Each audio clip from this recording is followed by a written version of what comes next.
Hello, I'm Isaac Hayes III, founder and CEO of Fanbase, and I'm here with a very important message.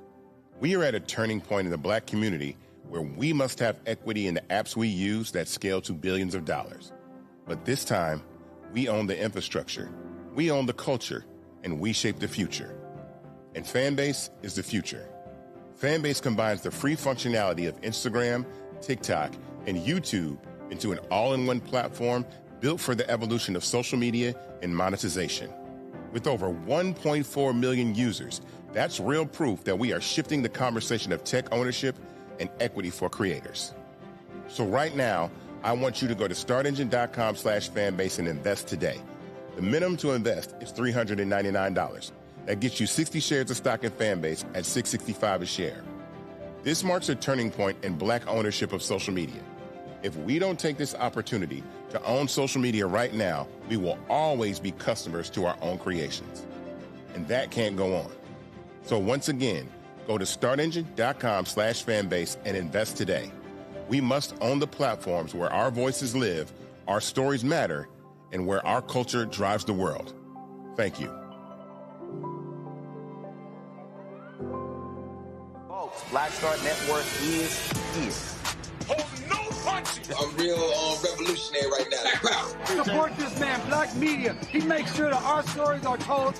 Thank you for being the voice of Black America, Roland. Stay black. I love y'all. All momentum we have now, we have to keep this going. The video looks phenomenal. See, this difference between Black Star Network and Black-owned media and something like CNN. You can't be Black-owned media and be scared. It's time to be smart. Bring your eyeballs home. You dig?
Today is Friday, December 12, 2025, coming up on Roland Martin Unfiltered, streaming live on the Black Star Network. Indiana Republican senators face escalating threats after breaking with Donald Trump on redistricting, and Republican Governor Mike Braun says he's ready to fight back. Really? Interesting. Bombshell images from the Epstein estate. House Democrats released new photos featuring Trump, Clinton, and Prince Andrew. What's coming next from those long-sealed DOJ files? Two black transportation leaders push back after being fired from federal boards. They're suing the Trump administration. And former National Transportation Safety Board Chair, Vice Chair Alvin James will join us right here on the show. Alvin Brown, will join us on the show. In Mississippi, a family's $1 million investment aims to turn a strip mall into Black Wall Street 2.0. The CEO will join us on the show. Also, in Alabama, sky-high infant mortality sparks new urgency. Reproductive justice advocate Tia Freeman will join us on the show. Also, folks, Congresswoman Jasmine Crockett announces this week that she is running for the United States Senate in Texas. New poll comes out talking about the race. We'll tell you about that. And also, I'm going to explain to you how foreign bots and a lot of white progressives are trying to use the issue of Israel and Gaza against her when that is not what people in Texas are talking about. I'm explaining to y'all why that is not an argument to be running on when you're trying to win a primary in Texas. I will explain. Plus, today is the 50th anniversary of the founding of the National Association of Black Journalists. It is time to bring the funk on Roland Martin Unfiltered on the Black Star Network. Let's go. He's got it. Whatever the miss, he's on it. Whatever it is, he's got the scoop, the fact, the find. And when it breaks, he's right on time and it's rolling. Best believe he's knowing. Putting it down from sports to news to politics. With entertainment just for kicks, he's rolling.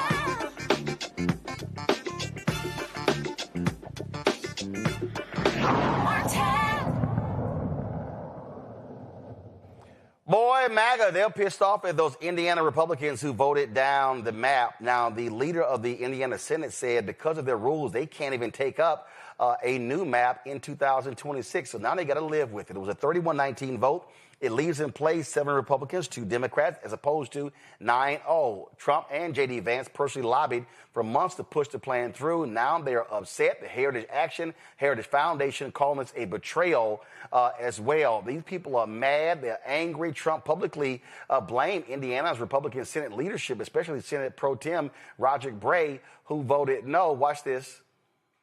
It's funny because I won Indiana all 3 times by a landslide. And I wasn't working on it very hard. Would have been nice. I think we would have picked up 2 seats if we did that. You had one gentleman, the head of the Senate, I guess, Bray, whatever his name is. I heard he was against it. He'll probably lose his next primary, whenever that is. I hope he does, but because he's done a tremendous disservice. I mean, think of it. It's a great place. I love the people there. They love me. You know, we won in a landslide all 3 times. Got tremendous votes. I got record votes. And then there's no reason for doing that. And the Democrats do it to us, so I can't imagine that they do it. But I wasn't very much involved. But there's a man named Bray as I guess, head of the Senate. Was that Bray? Is that the name, Bray? I mean, I'm sure that whenever his primary is, it's, I think, in 2 years. But I'm sure he'll go down. He'll go down. I'll certainly support anybody that wants to go against him. Is that the case? Indiana Governor Mike Braun called the Senate's decision disappointing, pledging to work with Trump to literally challenge lawmakers who he says, quote, don't represent the best interests of Hoosiers. That's sort of weird. Show the senators, of course, who voted against. You see them right here. I don't understand what their problem is. I mean, they're all mad, upset by this. And so here's what gets me. How can you say people don't represent the interests of Hoosiers when these very people were elected by Hoosiers into office? but they're just mad upset that they basically told Donald Trump he can kick rocks. And that's really what's going on here.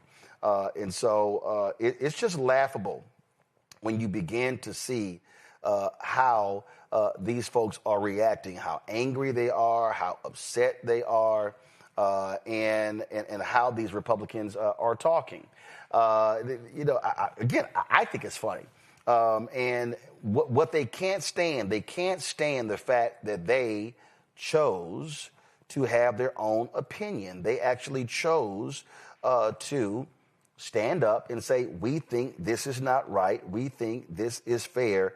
We think this is just. And so some of them have talked about that they were sick and tired of the threats. They did not like the fact that they were being targeted. They did not like the fact that you had, that they were calling in bomb threats. They were attacking them. One woman actually said that she was so angry, she's a grandmother, she said she picked up her son from school, and all he could talk about were all of these text messages that his teammates were getting trashing his grandmother. And that's when she said, oh, hell no. Oh, hell no. Look at this right here. You got this. This is one of these MAGA folks. Let me show y'all this here. And this is how they're operating. These are the assholes that sold out to communist Democrats in redistricting. They are an embarrassment to Indiana GOP voters. Every one of these nitwits needs a primary opponent. Worse, they sold out to communist Democrats for promise of campaign cash. Idiots. Do y'all actually think Democrats were trying to say we're going to give campaign cash to these Republicans? I don't think so. They were not trying to say that. But you see how they respond. They are mad because they can't get their way. Pull it up. This is what it looks like. So they're mad at them. Y'all, these are all hardcore conservatives. But they're mad because they chose to defy dear leader. And that's who Donald Trump is. For them, he is the dear leader. There was another video I saw today, I'm looking for it right now, that I thought was pretty hilarious, where this one of these senators, he stood up and he was like, these are my friends and I can't believe y'all did this. This is not right. This is not fair. This is just unjust. I mean, Democrats, they stole 5 seats. And let me just take y'all back to what happened. Because, see, I think facts are important. You got to be stuck on stupid. You got to be stuck on stupid to stand up and say that Democrats started this in stealing 5 seats in California, when California's action only came about after what they did in Texas. But let me say it again. I have not seen any evidence where Democrats were saying we need to gerrymander maps to pick up seats in 2026. Donald Trump called for 5 in Texas.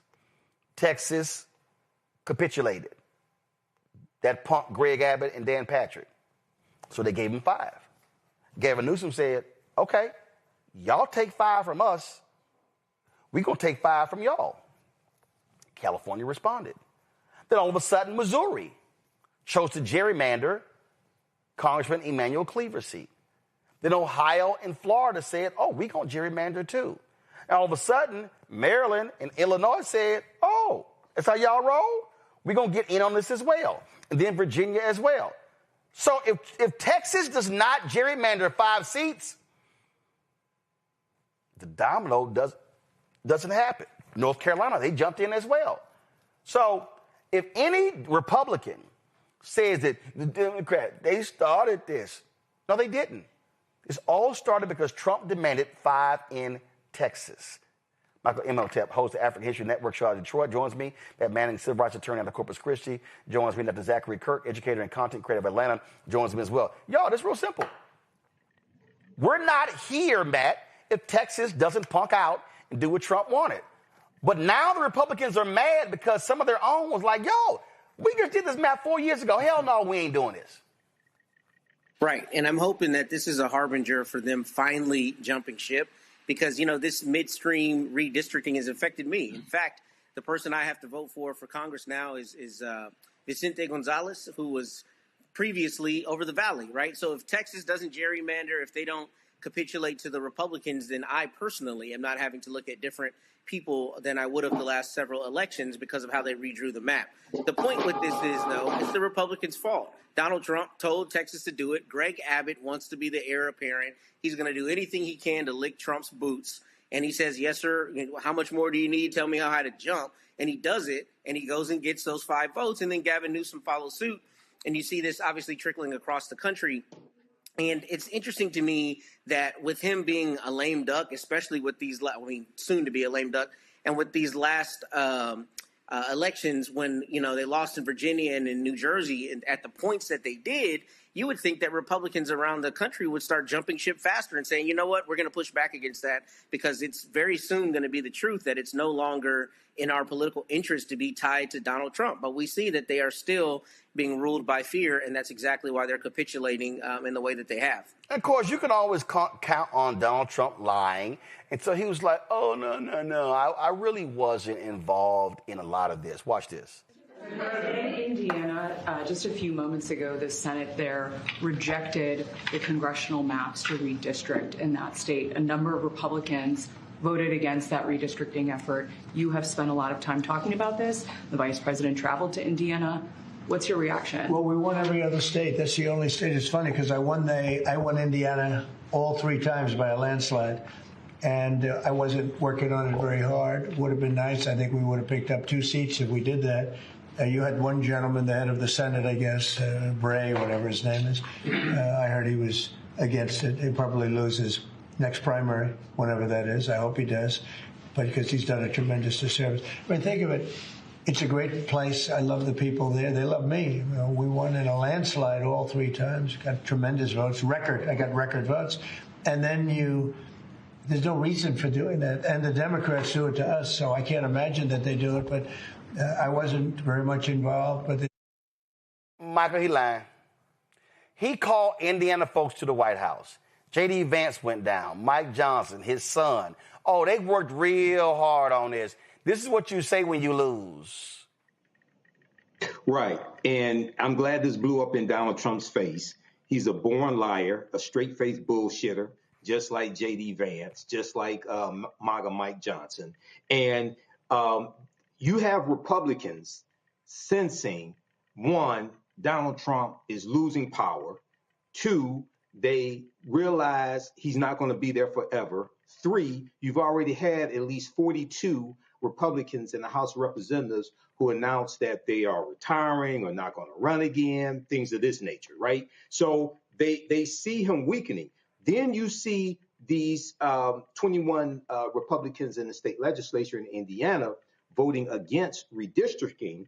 And I saw State Senator Michael Bohacek, I'm not exactly sure how to pronounce his name, on Katie Turner's show today on MSNBC, and he's the one who came out and said he wasn't going to vote for this because Trump referred to Governor Tim Walz of Minnesota as retarded, and State Senator Michael Bohacek has a daughter with disabilities, and he really took offense to that. And one of the things he said was in Indiana, he said they have more real Republicans, more conservative Republicans, okay, than like the MAGA Republicans. Okay, now I don't know how true that is, but we saw they voted against this. So there needs to be more of this. Donald Trump is a liar that we see across the country. We just saw in Miami. You have a Democratic mayor for the first time in 30 years. So we see these special elections and things like this taking place. Republicans are losing badly. So, yeah, I think he senses the walls are closing in on that gilded ballroom that he's constructing. Zachary, I love the people who are just really so upset. Here's one of these Indiana Republicans, Senator Chris Garten. He was really, really fired up about wanting to gerrymander the map. Some will say these maps are political. Let me be clear. You're damn right they are. Political policy is political. Safe streets are political. Look at Indianapolis. Affordable electricity is political. A drug-free Indiana is political. peace in the Middle East is political. I dealt with it firsthand. If drawing a map that secures 2 more seats for the Republican Party means that we continue to see overdose deaths drop by 20%, then I'll draw that map every single day of the week and twice on Sunday. If drawing a map means that we'll continue to see a 93% drop in illegal immigration, then I'll sign it with a smile on my face. It's great. That's great. That's great that you're going to sit here and say all of that. But guess what? If they do that in Texas, if they do that, if they do it in California, if they do it in Illinois, do it in Maryland, do you feel the same? Listen, this man is up there with his righteous indignation, spewing out untruths. He's not going to see a continued drop in fentanyl overdoses. He hasn't seen a continued drop in fentanyl overdoses. What he's going to see, and what the people of Indiana are going to continue to see, will be continued rising prices, continued inflation at record levels, continued unemployment continuing to happen, the continuation of people losing their farmland to billionaires in this country. That's what they're going to see. And what they're also going to see is the continuation of Republicans losing their seats. Now, Greg Abbott in Texas sat up there, and you said kissing boots. I say kissing Trump's ass. Did exactly what Trump wanted him to do, and he redistricted this whole entire state, thinking that it was going to cost Democrats seats. Democrats can still win, especially when the Republican Party in this country are not serving the people they were elected to serve. In addition to that, not only did he put safe Republican seats in Texas at risk, he's putting safe Republican seats in California at risk. And again, that's really happening all across the country. Here in the state of Georgia, my home state, we saw in House District 121 a Democrat pick up a reliably Republican seat because of what the Republicans in this state did regarding gerrymandering in the last term. They took reliably blue Clark County and divided it up and put part of it in a Coney, which has always been ruby red, and now you have a Democrat representing that seat. This stuff is going to continue to backfire against Republicans like that gentleman you just showed, as long as they put themselves first before their constituents. And that's exactly what they have been doing and what they're doing right here. I just think it. No, themselves and Donald Trump. I just think it's hilarious. And again, they can keep complaining. But there's something I'm going to say, Democrats, keep your foot on their necks. You do not back down on gerrymandering until you can't. The hell with them. Going to a break. We'll be right back. Roland Martin Unfiltered on the Black Star Network.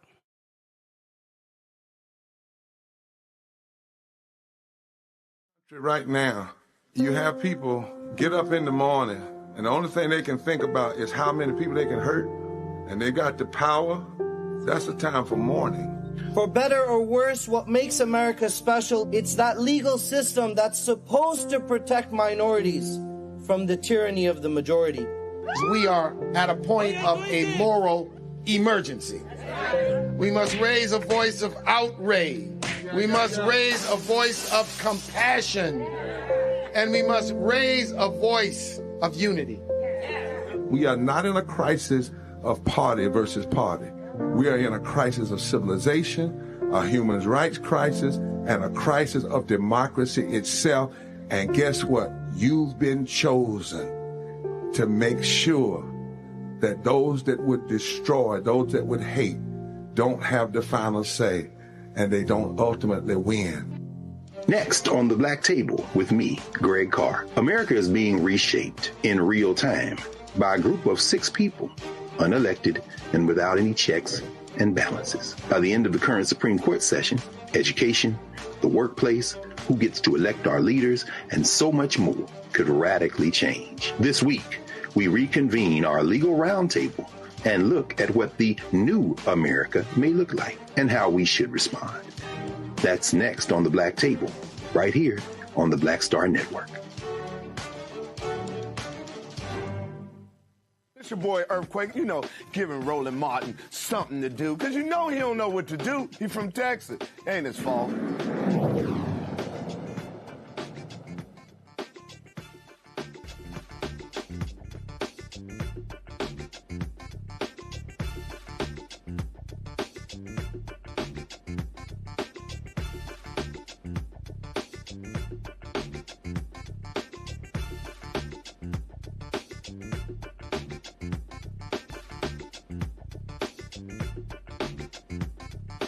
All right, 2 black men were fired from the National Transportation Safety Board and the U.S. Surface Transportation Board have filed a lawsuit against Donald Trump's administration. They claim the terminations are part of a larger pattern of discrimination against black appointees within the government. Robert Primus, a member of the STB, and Alvin Brown, a member of the NTSB, were the only black board members in their respective agencies when they were terminated. Alvin Brown, the former vice chair of the board, joins right now. Alvin, how you doing? So, first of all, Donald Trump has been firing appointees left and right. But y'all's suit is a little bit different. Other people have said, had this suing, saying you didn't have the right. Supreme Court said he did have the right to fire folks. But explain why you're taking this position. Well, because, first of all, thanks for having me here tonight. I was removed abruptly, unlawful movement to move me and Robert off the boards. It's illegal. That's one thing. Secondly, I can't just sit back and watch something that is illegal happen to me, because this is bigger than me. It's about the independent agencies should remain independent. And that's why Congress said it that way, so you don't get involved in politics and focus on targeting people. And unfortunately, this has been a pattern of the administration, targeting African Americans, and I decided to stand up and speak out and challenge the system because it's wrong and it's unacceptable. But you're taking a different tack because others have sued. Yeah, so right. Why do you think this is going to be successful? Well, because there are two things. One, I filed a lawsuit for the unlawfulness, and two, on the discrimination case. So we filed a lawsuit. We amended our suit and filed a lawsuit on discrimination. When we look at the appointees across, it's a lot of black people that have been losing their jobs. That's right. And that's unacceptable. We live this is the 21st century. People work hard to get to where they are today. Qualified African Americans serving their country should have the right for protection and not be engaged in partisan politics in these positions. When we start going through here, we've never seen anything like this. And one of the things that I've said point blank to Democrats is this is somebody who is trying to use maximum power and wants maximum power. And look, you formerly worked in the administration. You were the mayor in Jacksonville. And what I keep saying, Democrats are going to have to wake up and realize this is the new normal. Right. Stop acting like we're returning to old. Republicans clearly are allowing this to happen, and Republicans in Congress are allowing this to happen. That's right. And so I think what Democrats have to do is leverage their resources, their assets, work together. I like what Bernice King said in her book, Hard Questions, Hard Answers. There is tremendous power when we come together and work together, when the issue that is clear, a cause that is just, and a purpose that is righteous. And clearly the cause is clear and the issue is righteous. There's no reason in the 21st century that they can't work together and solve the problems in our community, but particularly when it comes to leading and being leadership, they should challenge that. There's no question about it. Questions from our panel. Michael, you first. I have been following this, and I know New York Times has a good piece, Trump fires black officials from an overwhelmingly white administration. I was wondering, what type of support have you all received from others in the Trump administration, African Americans that have been terminated, who felt they were terminated unjustly? And is there any type of support network that you all have put together to support one another? Because it could be devastating. People who are who've worked for the federal government for decades, now all of a sudden they lose their job for no good reason. Yeah, so here's the thing that's so important, and that's why Robert and I filed a lawsuit. We have to protect our rights, and you just can't sit back and think that things are normal. So you have to push back. 1, 2. We don't want them to set a precedent. Why would we allow independent agencies should remain independent? And that was the reason, to be above partisan politics. to focus on the issues. In my case, in Robert's case, we focus on safety. That's all we care about. Making sure when you get on that plane to make sure nothing happens. But when it does happen, we want to find out why it happened and make sure it doesn't happen again. So it's all about saving lives. Right now, over 40,000 people die on our highways every year. We need to focus on that issue. And so we've been reaching out. We've got a lot of support. I'm thankful to God that Roland has had me on the show, and I'm sure he's going to have Robert, making sure that we inform the community that we have these issues that they need to be engaged in. The Black Caucus has stepped up. The Senate, Democrats have stepped up, reaching out and pushing back. And that's what it's going to take, because at the end of the day, we can't let this sit. We cannot let this take place where they take over the independent agencies. We need to fight for their rights, but I'm going to fight, because this is bigger than me. I'm doing this also to make sure that this never happens again in our country. I'm the only one in the history of the National Transportation Safety Board that was removed unlawfully in the history, and that cannot stand. Matt? Yeah, so I have probably a dumb question. I'm a lawyer, so I should know this, but I have not followed, unfortunately, your lawsuit. So my question for you is, has the administration actually, in a court filing or in arguments or anywhere else, advanced what they're alleging to be cause for your firing? And I ask because normally what you see in an employment context is they say, no, here are all the reasons we think Mr. Brown is deficient, irrespective of whether we really have the power to fire him. Here's the reason we're alleging we're firing him. So what, if any, cause have they advanced, alleged cause? That's a great question. There was no cause at all. There was no cause. So I was dismissed unlawfully with no cause, no performance issues at all, period. And Roland, let me ask a quick follow-up, if I may. Go ahead. So is the administration then just saying we just have the inherent power to decide who we want where, and this is an exercise of that power? Have they tried to give any kind of subterfuge as for why they fired you and Robert Primus?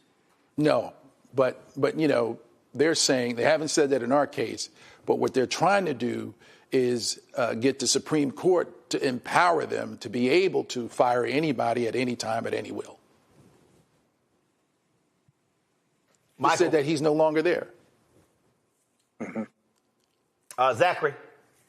Yeah, and that, you know, that's kind of exactly what I wanted to know. Why do you think the Trump administration is doing this? But you've kind of given that answer, because I want to make it very plain and very clear for people. I think I know why he's doing, and I think people on this panel will know, many of our viewers will know. But I want you to make it real plain in just your own words. Why do you think Trump is doing this? And then the second thing I want to know is, what can we heard about what our Democratic brothers, our Black brothers and sisters, the CDC are doing to support you in D.C. But what can we, the greater, broader Black community, the people that Roland Martin serves, what can we do to support you? Well, thank you for those questions. So the answer to the first question is, this is not an isolated situation. This is a pattern that's taken place within the federal government, and it's been happening, and it's happening every day. That's one. So, two, it is the facts are there.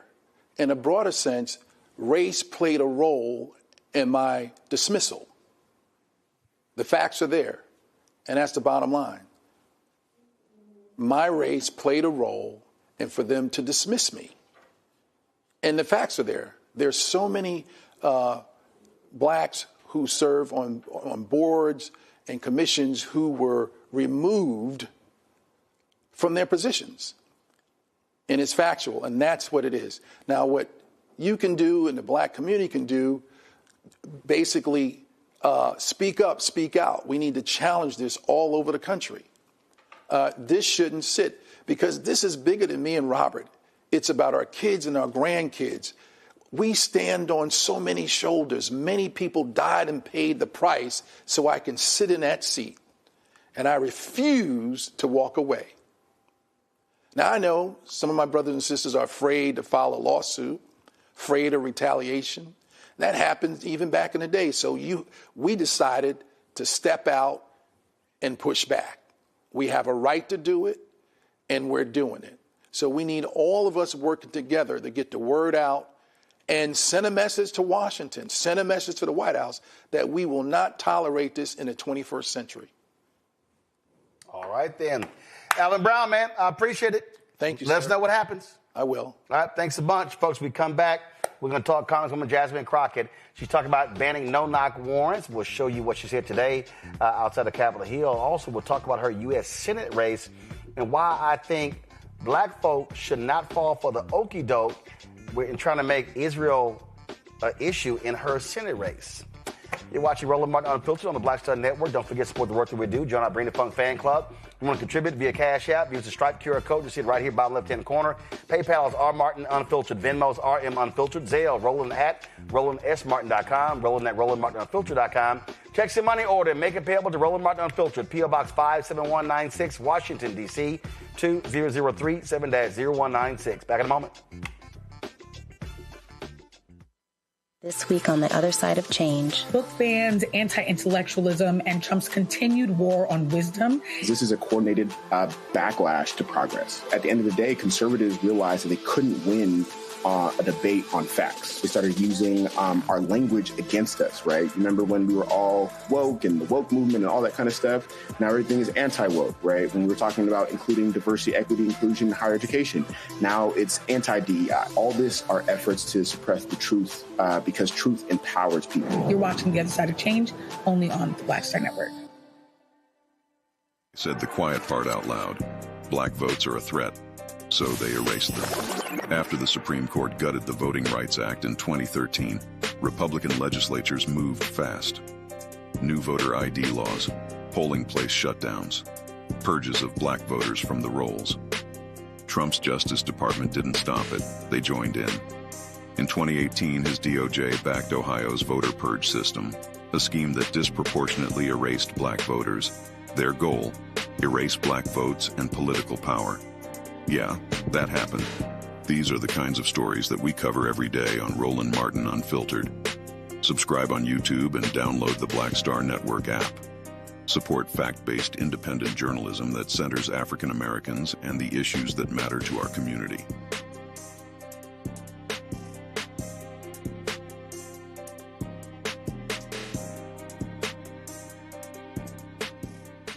I'm Bishop T.D. Jakes, and you're watching Roland Martin Unfiltered.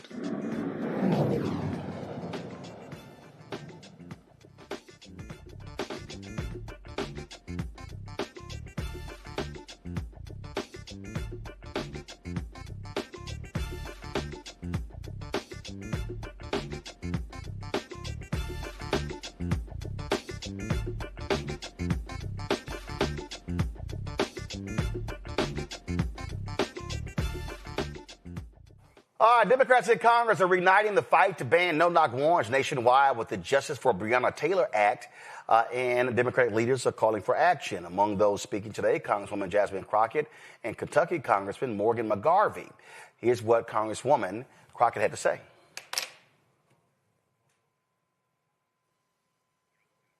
I must tell you that as you spoke, my little pen got to going, as well as a couple of other people up here, because you said something to the effect of slick con man calling and tricking people. I thought that was profound because it seems like that's how we got into this mess.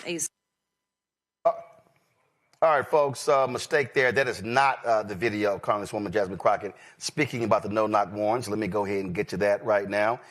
This is it right here. Pull up my audio, please. In the forest, do you hear it if nobody's there? I'm here to tell you that when we lost Breonna Taylor, we absolutely heard it and we felt it. It felt like an earthquake. You see, Tamika does not know fully the impact, and I don't think she'll ever know the impact of her daughter's life on this country. But at the time, if we go back to March of 2020, when I was still a young lawyer in my mind, and I was practicing law, and I somehow was running for the state house, I had just made it to my runoff. And the next thing you know, they're saying that COVID is coming in. But then the next thing you know, Breonna Taylor is killed.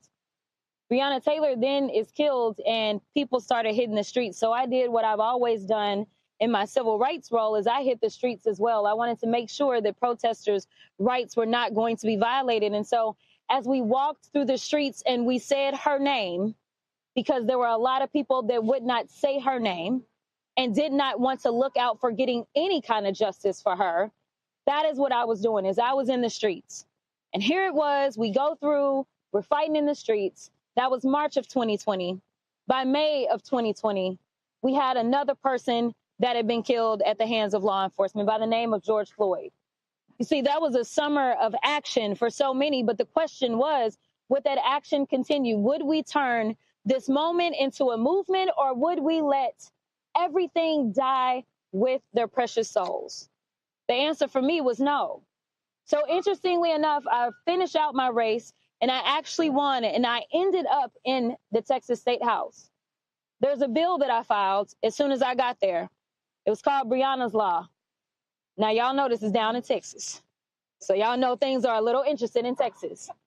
But let me tell you that even in Texas, even as a freshman civil rights attorney that was doing this because it was the right thing to do, it passed out of our committee with bipartisan support.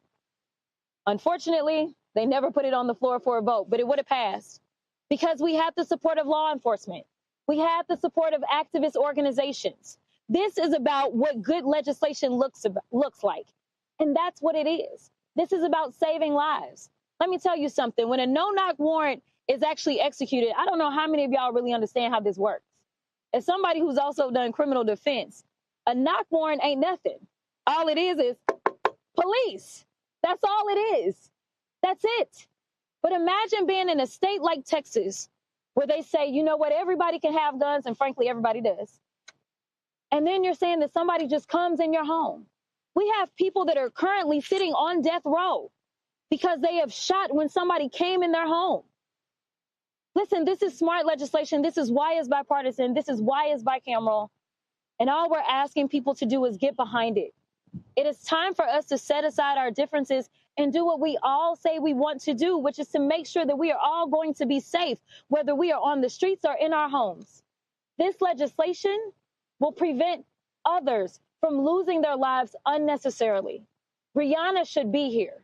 We shouldn't be having this conversation, but we are, because her mama refuses to give up on her daughter. No mother should have to go through what she's went through. But the reality is that God has got her. And that is why she is standing with us today. So I ask you, wherever you are, make sure you call your representative, make sure you call your senators and tell them to sign on to this smart legislation. Folks, so that was today on Capitol Hill. Now, we've been, of course, covering her announcement this week. She announced she's running for United States Senate, and new polling data was dropped today regarding that particular race, and is actually showing that she has about an 8-point lead against State Representative James Tallarico. So when you look at the polling data, it breaks down the actual race. And so this was a poll put out by, don't go to it yet, this is a poll put out by Texas Southern University. And again, it's regarding the Texas U.S. Senate primary race. And so when we look at the poll, this is what it shows right here. The crosstabs show among women, Crockett is leading 57-36. Among men, Tallarico is leading 52-42. Among white voters, it's 53-40 Tallarico. Among Latino voters, 51-41 Tallarico. Among African Americans, 89-8 Crockett.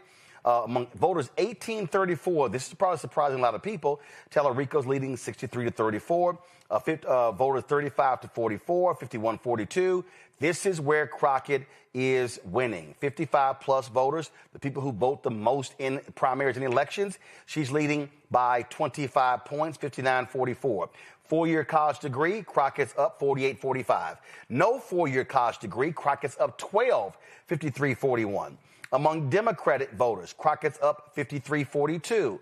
Among independent voters, Tallarico's up 49-41. Now, one of the things that is interesting that I've been watching this week in this race is that there have been a lot of folks, a lot of white progressives, and some black folks as well, have really been targeting Congresswoman Jasmine Crockett. And in fact, here's a perfect example.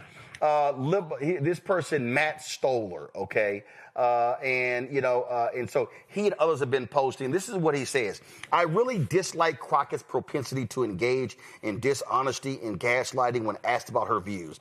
If you support Israel, own it. Plenty of Democrats do that. Don't lie about your record and insult people with questions. Now, earlier today, she was stopped by Ashley Banks of the Griot, and she was questioned about this here. And let me play this for you. Watch this. Listen to this. I know you've seen it on social media where people are saying that some of them aren't going to vote for you because of this pro-Israel stance. What do you have to say about that? What I have to say is that people need to start to do their research and stop falling for the clickbait. Listen, if you loved me before, then what has changed? You can always look at my voting record and know what it is that I have and haven't voted for. But it's quite intellectually lazy if you just sit there and let somebody else tell you something and you don't go and get the full picture. You can always look at my FEC filings and find whatever information it is that you seek. So what I will tell you is that I'm not going to be distracted because at the end of the day, I can tell you that Texans are concerned about the fact that we lead in uninsured in this country. I can tell you that Texans are concerned because right now jobs are few. I can tell you that Texans are concerned because they can't afford child care. I can tell you that Texans are concerned because hospitals are about to close down. And if you have questions, then you should just go and look at my record. I have nothing to hide. I wouldn't be running for office if I had anything to hide. But what I'm not going to do is allow people to sit here and have me on the defensive about something that they don't even know what they're talking about, because it is very easy to look up who is endorsed by who and to figure that out. That is intellectually lazy for you not to just go and look who has been endorsed. Now, a lot of these progressives have been saying AIPAC backed her. No, they didn't. They didn't. But here's the question that somebody has to ask. How all of a sudden is the Texas Senate race, how is Israel and Gaza a litmus test on this race? Can somebody explain that to me? I mean, we're talking about a state where a Democrat has not been elected statewide since 1994. 1994, 4 Democrats were elected statewide. Has not happened since. So, how all of a sudden is this the defining issue? In fact, if you go look at videos and social media of James Tallarico, I don't see lots of posts talking about Israel and Gaza. Now, let me be real clear. Am I not saying that a U.S. senator doesn't vote on international issues? Nope. Am I not saying that a U.S. senator does not vote on national issues? Nope. Am I saying that, the issue of Israel, Gaza, Palestinians, is that a non-issue? No, I'm not saying that. What I am saying is, don't y'all find it suspicious? All of a sudden, when you're looking on all these social media accounts, including some black folks, it's, what's their position on Israel? What's the position on Palestine? Let me help y'all out. I'm from Texas, born and raised. I am still registered to vote in Texas. The Texas United States Senate race ain't going to be decided on Israel. It's not. And let me also say this to a lot of progressives. Next year's election, the 2026 midterms, you got Senate races in Georgia, Senate races in North Carolina, Kentucky, Ohio, congressional races, Senate races in Iowa and Maine. It's not going to be decided on Israel. If y'all want to, we can go back to the Mamdani race in New York City. Mamdani's critics tried to make Israel the issue. He said the issue is affordability.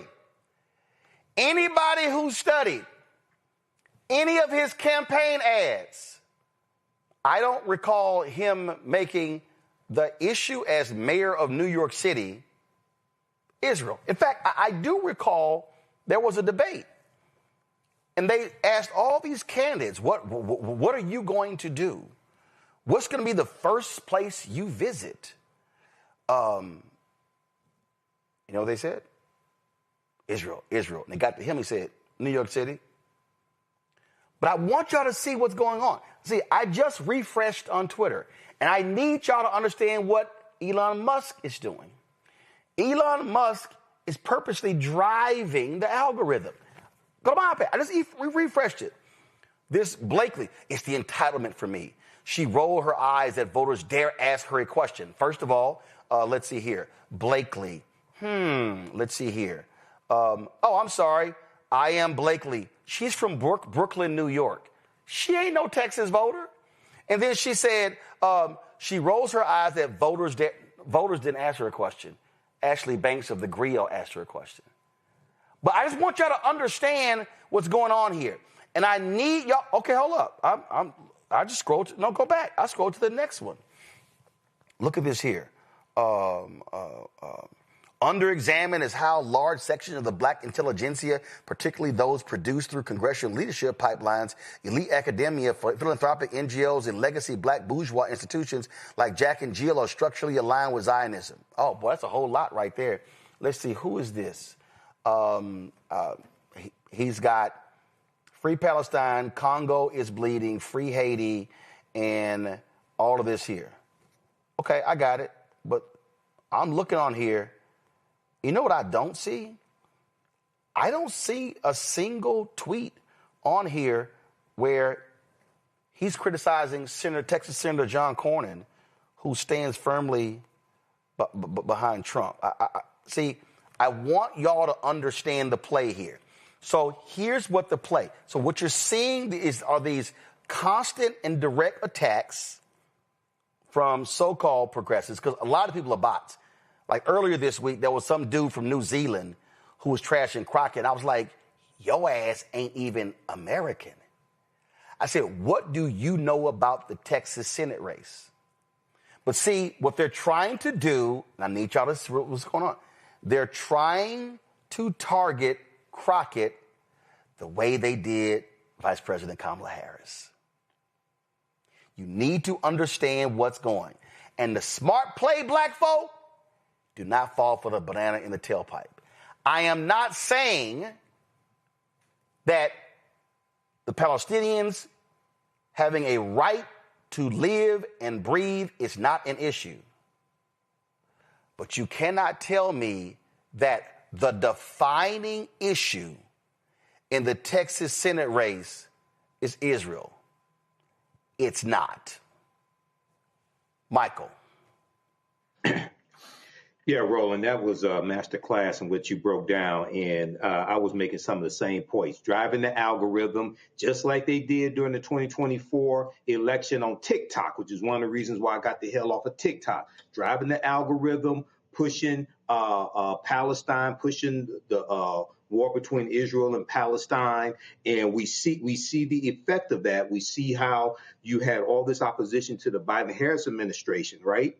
But when Trump gets in office, you don't see a lot of those same protests against Trump and allowing Netanyahu to basically do whatever he wants to do. Okay, and then we see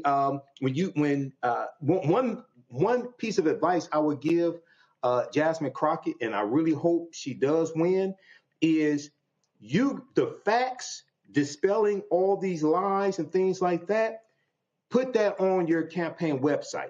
Put out social media videos dropping the facts. Don't wait on stupid ass people to do research, because the lie is neatly packaged and fed to them on a daily basis 24/7. So Michael, here's the deal. I understand your point, but here's the deal. Here's why that's a trap. They want her to engage on this issue. What Congresswoman Crockett should be saying is, like she did there, I'm going to talk about housing in East Texas, North Texas, South Texas, West Texas. I'm going to talk about jobs. I'm going to talk about affordability. I'm going to talk about what's happening with water quality. I'm going to talk about, see, that's what you do. See, she's going to Texas voters are going to be talking about determining who they vote for based upon who they can believe will deliver for Texas. So what these people, like this, like some guy I just saw, he was like, he goes, we won't vote for any candidate who voted to give Israel the weapons they use to blow up babies and burn people alive in tents, or anyone that takes money from AIPAC pro-Israel lobby. This is our red line. You have 3 years. Better get started. Okay, so he's been trashing Crockett. Got it. I'll say, here's the question. All right, what's Tallarico's position on this? Is he on the record? I agree. Now, here's the other thing. Okay, let's just say Crockett wins, Matt. So let's say Crockett wins the primary to this particular professor. So you got Crockett and you got Cornyn. Now who you going to vote for? Because we know exactly where Cornyn is. See, this is where folk got to I get you can be a one-issue voter. But right now, there are some people in Dearborn, Michigan who are really upset right now. And they're like, where are the Democrats? I'm sorry, your city voted for Trump. These are policies you voted for because you voted for the person with those policies, Matt. Well, I'm a Texas voter, and I haven't been as excited about having a potential Senate pick as between these two as I am right now. I mean, I think they're both fantastic choices, but I actually think you and Michael are both right. I don't think that it's one to the exclusion of the other. And what I mean is I think Michael's exactly right. I think she should correct the record on her position and what she's voted for and put it on her website. But to your point, I think she doesn't make that the focal point. I think if she doesn't answer it, then she runs the risk of them saying you didn't even answer it, and that's, proof of you doing what we're accusing you of. I think she has to address it, but I don't think she makes it a focal point of anything. And I think you're exactly right about this, and especially as it relates to John Cornyn. You talk about a Democrat not being elected since 1994. I read opinions from before I was alive that John Cornyn issued when he was either the AG or in the state Supreme Court or, all these other positions that he's held. And the point is, this is one of those guys that's been there forever, and he's going to do whatever is necessary for him to stay in office. And no one is going to question him about fealty to Israel or fealty really to Trump. Because what's especially interesting about somebody like Cornyn, he's one of the senior people in the Senate, and he has been licking Trump's boots much more vigorously than anybody else for the last several months because he's worried about getting unseated. So what we need to do is keep it real and talk to all the candidates about the same issue, number one. And the bigger thing than all of that is what we have allowed in politics is people to talk to politicians about things that they either have very little control over or no control over. And to that point, in our local judicial races, local judicial candidates were talking about abortion.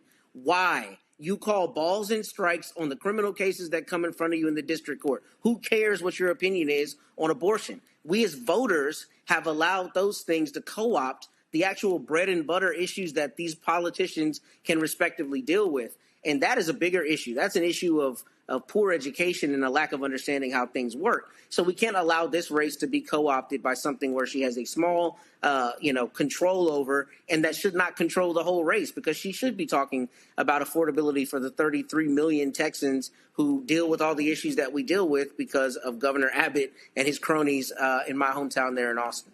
Zachary?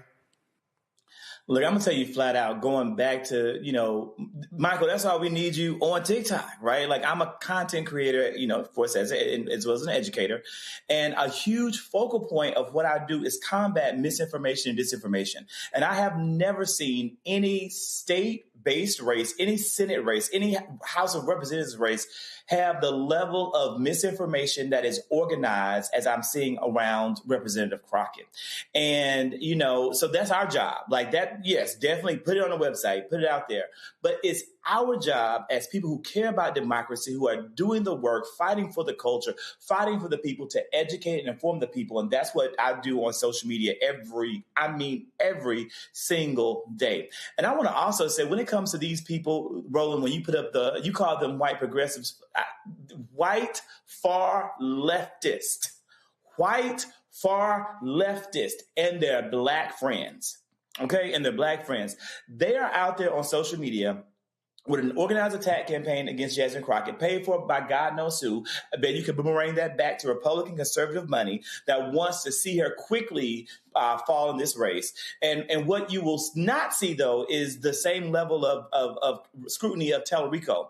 And I get that he might be, for somebody, a great candidate or a great person, but I want to say publicly on this platform that I don't feel this man is qualified anywhere near the level of Representative Crockett. He has some more work to do. He has some more growing to do. When it comes to how to reach black people, when it comes to how to reach black people and the issues that are germane to us, he has a lot more research and learning to do.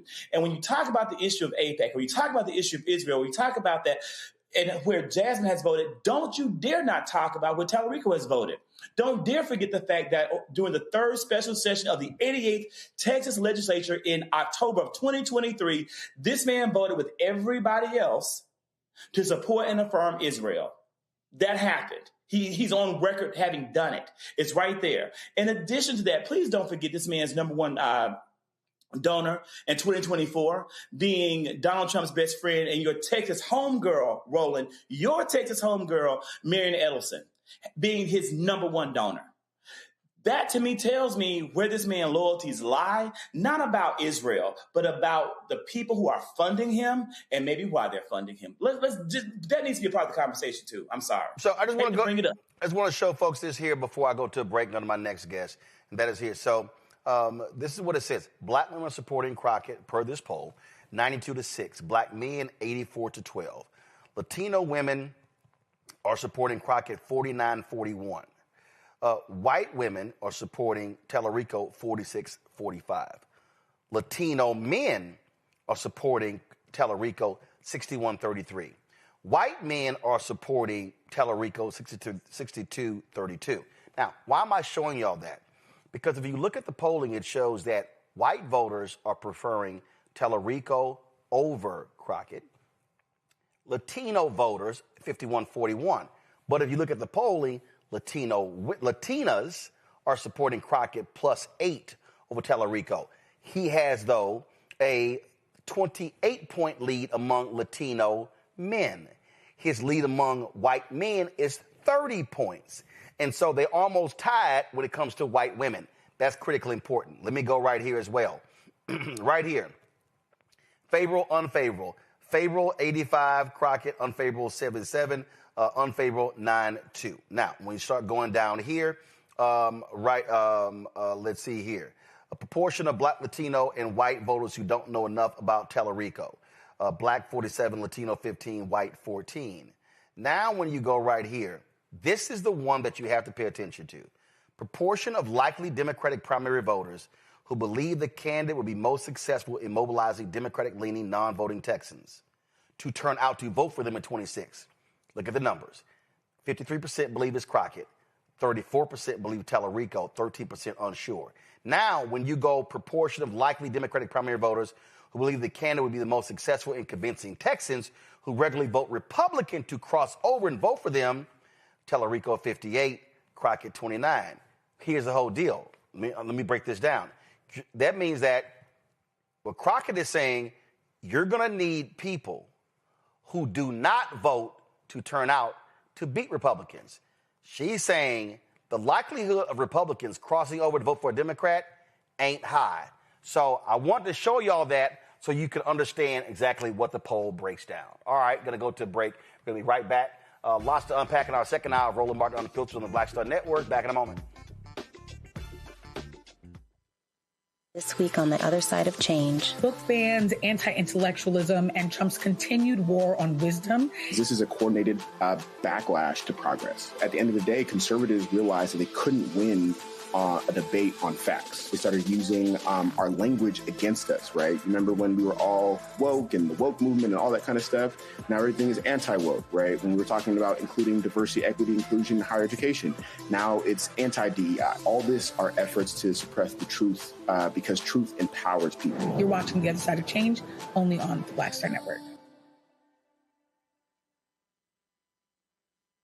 Next on the Black Table with me, Greg Carr. America is being reshaped in real time by a group of 6 people, unelected and without any checks and balances. By the end of the current Supreme Court session, education, the workplace, who gets to elect our leaders, and so much more could radically change. This week, we reconvene our legal roundtable and look at what the new America may look like and how we should respond. That's next on the Black Table, right here on the Black Star Network. Now that Roland Martin is willing to give me the blueprint, hey, Cyrus, I need to go to Tyler Perry and get another blueprint because I need some green money. The only way I can do what I'm doing, I need to make some money. So you'll see me working with Roland. Matter of fact, it's the Roland Martin and Cheryl Underwood show. Well, should it be the Cheryl Underwood show and the Roland Martin show? Well, whatever show it's going to be, it's going to be good.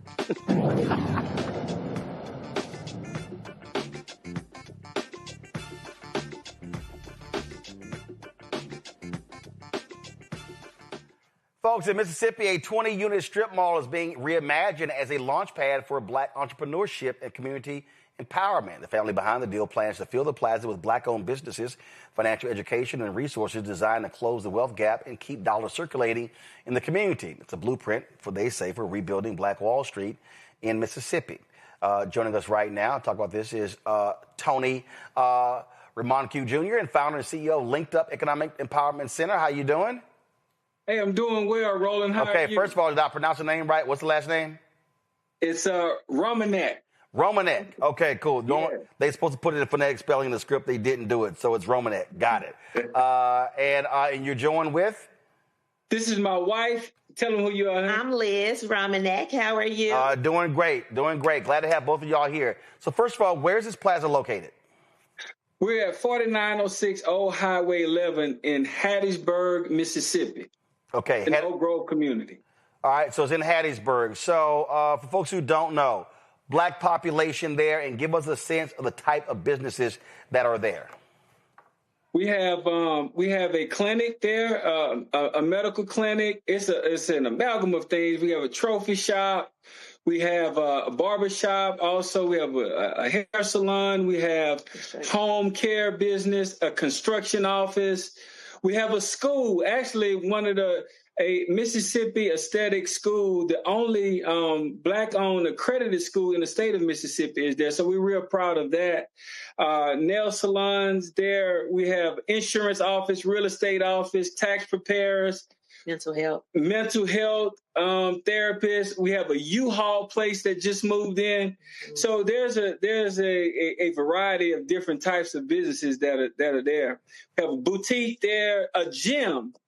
So there's a plethora of things. We are 100% occupied. So were all of these businesses already existing in Hattiesburg, and did they all move there, or are some of these new businesses? The majority are new businesses. Mm-hmm. I would say when we bought that strip mall, it was run down, undermanaged, and we might have had maybe 2 to 3 of the businesses that we inherited that was there, and actually some of them that we inherited moved out. So all of these are new businesses. Okay, all right. We have one that's been there for a long time. Charlie's Trophy has been there for a long time. Got it. And so. So how are you imagining it? Is it important to say, hey, now you sort of have a central location as opposed to someone being over here and over here, over here and over here? Yes. So the idea behind the Black Wall Street 2.0, we call it 2.0 because, as you know, the original Wall Street was formed during a time of segregation, right? It was a response to racism. And so O.W. Gurley, the guy who founded and developed the Greenwood District, bought the land and he sold pieces of the land to Blacks. And those who didn't have money, he actually funded their businesses and they repaid him back in a loan. And that was a response to racism. Well, now we're integrated. So now Black Wall Street 2.0 is for anybody who's been locked out of this economic system due to race, gender, non-English speaking proficiency, and also rural residency. So that's the mission that the LinkedUp banner flies above. And a offshoot of that mission, extension of that mission is this commercial property that we say affordable and desirable commercial office and retail spaces. All right, then. Questions for my panel. Zachary, you first.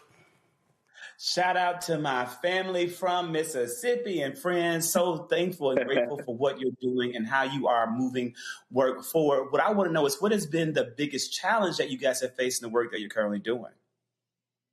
And how have you overcome? Wow. Man, so of course, funding is always a challenge. When we bought that property, man, I'll tell you, it took us a year to finally close, right? I did everything that they tell you to do, right? I had 800 credit score. I had the money in the bank for the down payment, and I had banking relationships. But I kept running into a brick wall at first. My bankers would tell me, hey, well, we're just not open for this type of business right now. So we end up doing some creative financing, and I end up getting actually a better deal than any bank could give me anyway. And so since then, we've purchased, this actually our second building. We had one prior that we bought in 2015 that was in foreclosure. And, the same thing, it was rundown building, had vagrants living in it, right? And so we renovated it and made affordable and desirable office spaces. And also, in addition to that, we also have housing, residential, in rural areas that we make affordable and desirable. But as I said, funding is always a challenge. Michael. All right, so this is a great story, and I've taught entrepreneurship for 7 years and have studied Black Wall Street, Greenwood District. So there's a special place in my heart for this. Question I had was two parts. One, do you have an anchor store to drive traffic like a grocery store, which is an anchor store which will drive traffic to those other businesses? And what type of weekend events do you have to drive traffic to those various businesses that you have there at the plaza? Man, that's a great question. Unfortunately, we don't have a grocery store that drives traffic, but the traffic driver is our barbershop and our hair salon driver, and also the school that's there drives businesses there. We also have a local caterer there, Alicia's Creative Catering. Shout out to Alicia. Okay. She does great work, and those types of businesses drive the traffic there. Right. Also, we have a state of the art, I would say, nail salon there, goes by the name of Polish, and those women are top of the line, and they drive a lot of business. So there's an amalgam of different businesses there that drive individuals to the property. Okay, thank you. Matt? Yeah, so this is a brilliant idea, and I wish you continued prosperity. And my only question is a little bit pessimistic, but I have to ask, in this environment, we know that anything all black is under attack. So what have you seen either from the state of Mississippi or from this Trump administration in terms of attacking y'all for having a homogeneously black business environment like this? Have you had any kind of pushback from the state or federal government? Well, let me say, so it's not all black. We have a variety of businesses that are in the plaza. And that's why we named it the 2.0, right? Because it's the spirit of Black Wall Street, but we're living again in integrated times. So it's for anybody who's been locked out of the system. And on this journey, we know that Blacks are further behind than anybody else on this journey of wealth creation. So we have special attention given to help, Blacks understand business, like profit and loss statements, balance sheets, depreciation schedules, and things like that. And also we have personal finance classes that we teach, and anybody can come, right? Anybody can come. It's open to anybody. So, but to answer your question, pushback is not verbal, but, it's silent stares. Like, who do you think he is, right? But this is not necessarily a racist thing. It's an economic thing. And anybody who understands economics understands that it takes everybody to play in the game in order for economics to work in our cities, in our state, and eventually the world. And our job is to make sure that no one is locked out. All right, then. Well, certainly congratulations. And hopefully folks will support those businesses and we'll see their plaza grow and thrive. All right. Thank you. Thank you, Roland. All right. Thanks a bunch. Folks, we're going to come back with headlines with Brittany Noble right here on the Black Star Network. If in this country right now, you have people get up in the morning and the only thing they can think about is how many people they can hurt, and they got the power, that's the time for mourning. For better or worse, what makes America special, it's that legal system that's supposed to protect minorities from the tyranny of the majority. We are at a point of a moral emergency. We must raise a voice of outrage. We must raise a voice of compassion. And we must raise a voice of unity. We are not in a crisis of party versus party. We are in a crisis of civilization, a human rights crisis, and a crisis of democracy itself. And guess what? You've been chosen to make sure that those that would destroy, those that would hate, don't have the final say, and they don't ultimately win. Hey, what's up, everybody? It's Godfrey, the funniest dude on the planet. And you're watching Roland Martin Unfiltered.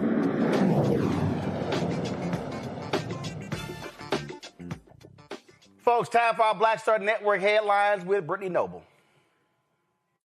Roland, the Trump administration has ordered federal agencies to eliminate jobs and programs focused on environmental justice, rolling back safeguards that disproportionately protect communities of color. One immediate impact: the Justice Department has now withdrawn from its agreement with the city of Houston to crack down on illegal dumping. A 2023 federal investigation found that a Northeast Houston neighborhood had been overwhelmed by trash, medical waste, abandoned mattresses, even dead bodies. The DOJ concluded that the city had failed to protect residents of the historically Black community of Trinity and Houston Gardens. Under the first year of federal monitoring, dumping sites were cleared more quickly. The city added new workers and sanitation crews deployed new trucks. But with federal oversight now gone, advocates say the city's responsiveness has declined. Well, attorney Benjamin Crump wins a $779.3 million wrongful death verdict in the case of 51-year-old security guard Louis Butler, who died while protecting a cashier. He was fatally shot during a 2023 armed robbery at an internet cafe in Havana, Florida. Evidence showed the owners put the worker at risk by knowing illegal gambling was taking place and not alerting police about a previous robbery. Authorities say the gun stolen from the property during the first robbery was used in the shooting that killed Butler. The verdict stands among the largest negligent security wrongful death awards in Florida history. Well, the U.S. Department of Transportation is waiving $16.7 million in fines against American Airlines over violations involving passengers with disabilities, including failing to provide assistance to passengers and mishandling wheelchairs. Instead of paying the penalty, American will be required to reinvest the full amount into improvements specifically designed to benefit travelers with disabilities. As part of the agreement, the airline will roll out new mobile devices and software upgrades to track and document passenger wheelchairs. Well, Damon Carr reports in the Chicago Defender that Black men are disappearing from America's college campuses. Out of nearly 19 million college students nationwide, Black men make up only 4.6%. At HBCUs, the trend is even more alarming. Black male enrollment has fallen by roughly 25% since 2010. And for those who do enroll, the path to graduation is steep. Only about 40% of Black men who start a bachelor's degree finish within 6 years. Well, according to the Centers for Disease Control and Prevention, about 1 in 6 individuals with intellectual and developmental disabilities also had diabetes in 2020. Those with cognitive and physical disabilities are more likely to live sedentary lifestyles, leading to an increased likelihood of obesity, high blood pressure, and high cholesterol. Reports indicate 30% of individuals with IDD are Black, brown, or low income. Well, those are your headlines for today, Friday, December 12th. Roland, back to you in the studio. All right. We surely appreciate it. Thanks a lot. All right, y'all. So I've really been watching all of this stuff happening in Minneapolis. How Donald Trump is attacking Somali Americans. But y'all do know a lot of these same folk endorse Trump? I mean, it reminds me of Dearborn, Michigan, where that happened as well, where the Democratic mayor, pull up his quote, the mayor of Dearborn, Michigan, complained that Democrats weren't doing enough to, no, pull the graphic up. I want the video, I want the graphic. Okay. Yeah, there's a graphic. There's a pull quote that it wasn't doing enough to stand up against the hate that they had been facing. And I thought that was interesting because, well, the very people who you support are the people who are in your town. They're the same people who literally voted for Trump. It's like the farmers complaining about the tariffs. Y'all voted for them. So how y'all mad? This was the quote in the Washington Post from the mayor of Dearborn. He said, the fact that we do not have a strong counter response from Democratic elected officials at all levels of government is the most frightening, especially when the vitriol is coming from the highest office in the world. Communities are looking for people with courage, people with a backbone who are willing to stand up. Okay, I get that. I get that. But Trump won Dearborn. So shouldn't the mayor be challenging people in Dearborn, leaders in Dearborn who supported Trump? I mean, same thing in Minneapolis. This is a video of Somali American leaders endorsing Donald Trump in the 2024 presidential race. And the reason why is because he's a fighter. That's it. We like fighters. More importantly, the left left us. They left us. 33% of our kids at third grade cannot read at grade level. We went from the 6th to what, 19 now? Minnesota in education? I mean, we are failing in every standard. 8th graders, 60% cannot do math at grade level. These are our kids. We talk about economic conditions here. Our conditions is horrible. We can't afford anything as working class and middle class people. Now, please understand this. We love our brothers and sisters who are Democrats, but you left us. And because the left left us, join the right, vote for Trump 2024, vote for George Rape 2024, vote for Maisie Young in St. Paul 2024, vote for Tad Jude in CD3 2024, vote for Tom Emma, our lion, out of St. Cloud. Farhan is here and is endorsing him. And please go out and vote, because voting for Trump without soldiers is giving him a failure. So please vote. Again, for the school boards, we have a ton of people running who are in the school board from all over the state. And please go vote for the Republican Party this time. Thank you so much. Okay. Here's Trump talking about people just like him. Many of these people are criminals. Many of these people are people that shouldn't be here. And many of them have been gotten out. I mean, we've gotten out a lot of the people that, we've taken a lot of them out of here. But they came in legally, right? Yeah, I know. This deal, sorry. Many are wonderful. Yeah, no, I'm sure. I said many are here legally, though. What should they think in terms of their prospects? Well, they can't be happy, okay? They can't be happy because what's taking place between that, if you look at Somalia, they're taking over Minnesota, and we got a lot of problems with the gangs, with all of the things taking place in Minnesota. We have an incompetent governor, we have a dope governor. They can't be happy about what's going on. And if you talk about the Afghans, there's a problem because so many bad ones came in on the planes. They just walked in. Whoever the strongest people were physically in a way, but whoever the strongest, they got on the planes. There was no checking. They just swamped the planes. They took off. We had no idea who they were. Yeah, do you want to ask a question behind? Me?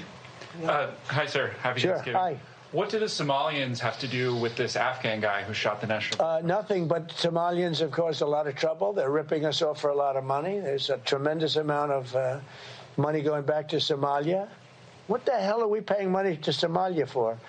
But they're ripping off our country at a level that few people have been able to see before. Mm-hmm. That's about the only thing. You talk about competence. We have Ilhan Omar, who does nothing but complain about our country and our Constitution. And she comes from a country with practically no country. It's devastated, it's crime-ridden, it's a mess, it's a disgrace. And we took their people at a tremendous... We're not taking their people anymore. We're not taking their people. And we're getting a lot of their people out because they're nothing but trouble. Okay, thank you very much.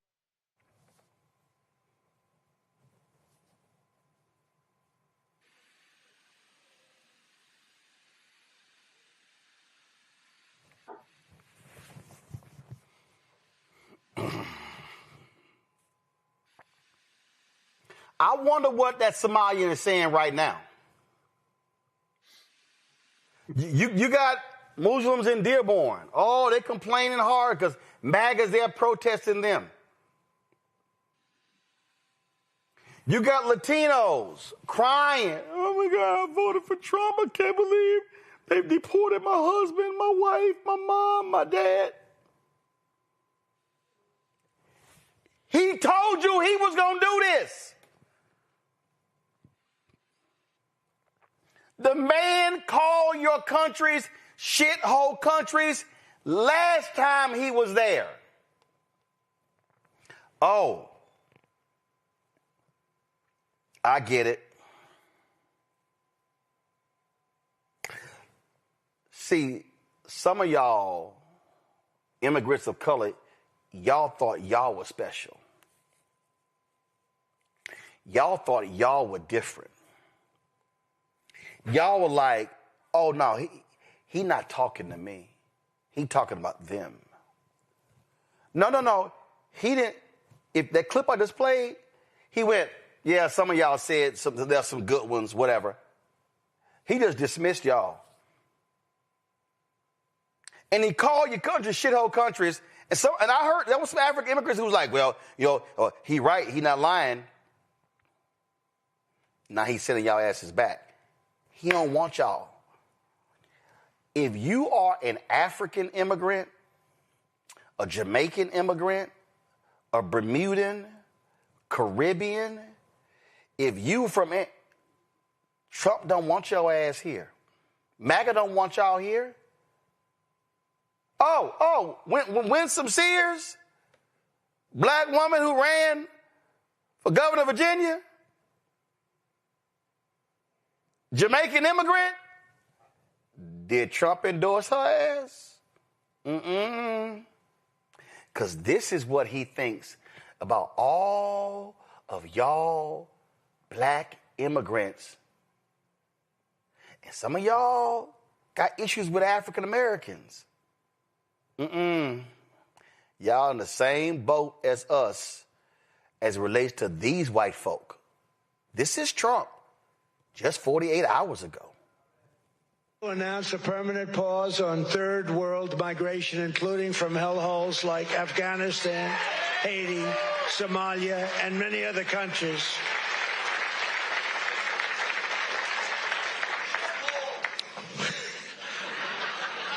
I didn't say shithole, you did.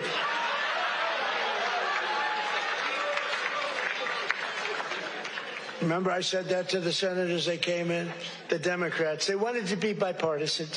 So they came in and they said, this is totally off the record. Nothing mentioned here. We want to be honest because our country was going to hell.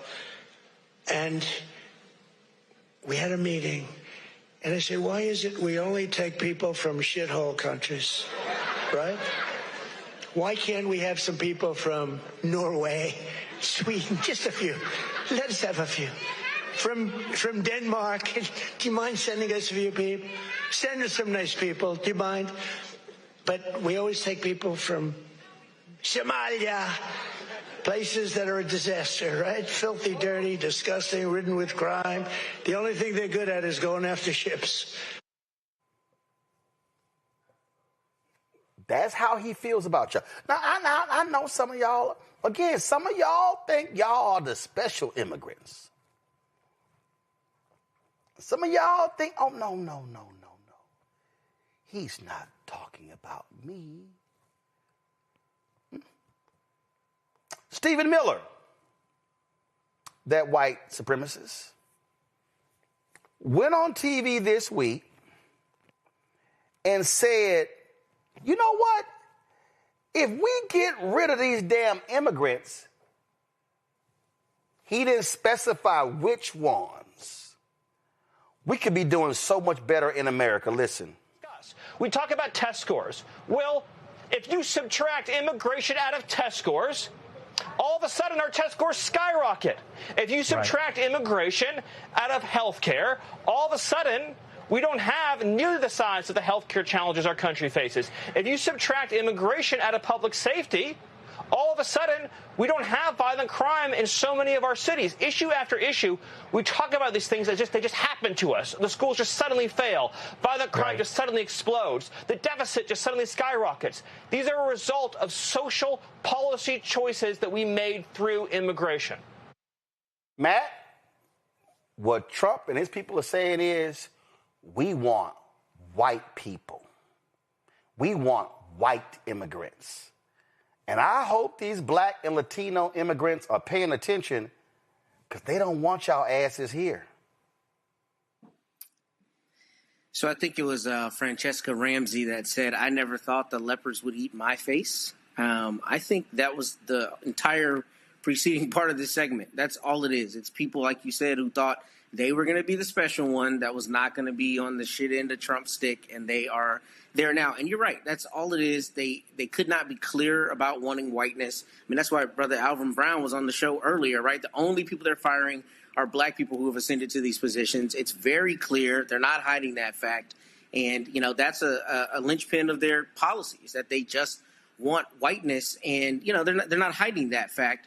And to me, I don't understand how any person after the first Trump administration, especially somebody from an immigrant population, considering his long history before he was ever president of how he treated non-white people, could vote for him and then act aghast when he does exactly what he told you he was going to do, what he has said, the rhetoric, and, you know, the people that surround him. None of this is surprising.